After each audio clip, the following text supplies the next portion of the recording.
Hello, so we are at Kyle's library. This is me.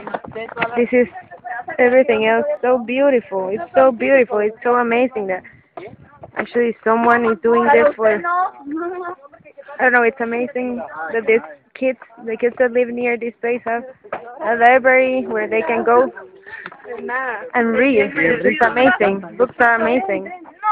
This is a fabulous place. It's so beautiful. I'm starting to feel nostalgia because Lorena didn't come, and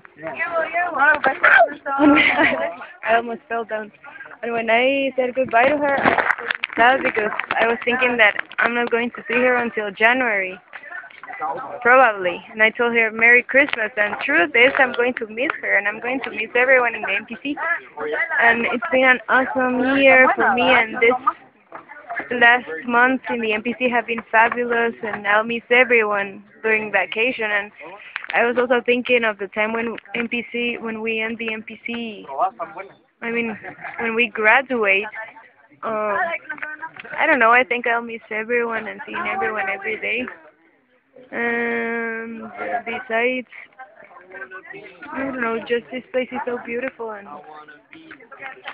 I don't know. I don't want to die. I feel like the world is too beautiful for me to die. Yeah, crazy.